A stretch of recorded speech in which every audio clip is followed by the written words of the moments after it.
গাজলের অন্নদা শঙ্কর সদনের দোতলায় সভাকক্ষে টোটো চালক এবং পুরোহিত ইমাম মুয়াজ্জমদের নিয়ে এক প্রশাসনিক বৈঠকের আয়োজন করা হয়। এদিন গাজল পুলিশ প্রশাসন ও ব্লক প্রশাসনের উদ্যোগে একাধিক সরকারি বিধি নিয়ে প্রশাসনিক বৈঠকের আয়োজন করা হয় মঙ্গলবার দুপুরে। এদিন টোটো চালকরা, ইমাম মুয়াজ্জম ও পুরোহিতরাই উপস্থিত ছিলেন। প্রশাসনের পক্ষ থেকে উপস্থিত ছিলেন গাজল থানার আইসি কৌশিক ব্যানার্জি, যুগ্ম BDO Amit Saha, sub inspector Tsering Sherpa সহ একাধিক অন্যান্য আধিকারিকরা উপস্থিত ছিলেন।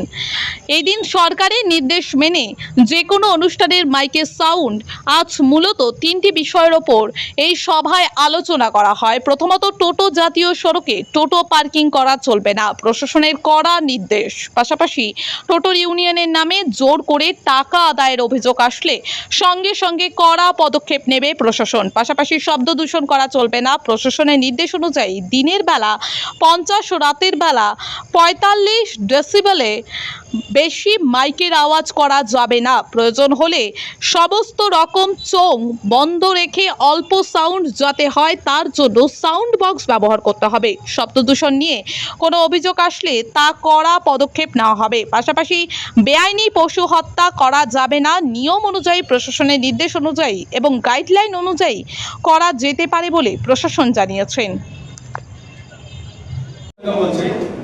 গাজল এডিশন কমিটি স্যার, আমাদের গাজলের প্রত্যেকটা কিন্তু এনএইচ এর মধ্যে আমরা কিভাবে চলবো? আপনাকে এই মুহূর্তে চলার ব্যাপারে কিছু বলা হচ্ছে না, ইলিগাল পার্কিং এর ব্যাপারে বলা হচ্ছে। পার্কিংটাকে এনএইচ আপনারা প্রথমে জায়গা চিহ্নিতকরণ করে আমাদেরকে জানান। আজকে একই দিনে পসিবল নয়, আজকেই বলছি না আজকে সমস্ত পার্কিং আমরা সরিয়ে দিন। আপনারা জায়গা চিহ্নিতকরণ করুন, এক মাসের মধ্যে আমরা পার্কিংগুলোকে। তো আমার বক্তব্য হচ্ছে যে এই যে ভিড় ভাট্টা যেটা হচ্ছে সেটা কিন্তু আমাদের লোকাল টোটোর জন্য না, বাইরে থেকে যে সমস্ত টোটো আসছে তারা ভিড় করছে এবং রুলস না মেনে চলছে, তার জন্য দোষী আমরা হচ্ছি। আমরা যেহেতু টোটো ইউনিয়ন থেকে একটা সংগঠন ছোট্ট করে চালাচ্ছি, তো আমি চাইবো স্যার বাইরের টোটোগুলোকে একটু বন্ধ করার অনুমতি রাখছি। এই বাইরের টোটো এসে সমস্ত গোটা গাজলকে দখল করছে প্লাস ভিড় করছে।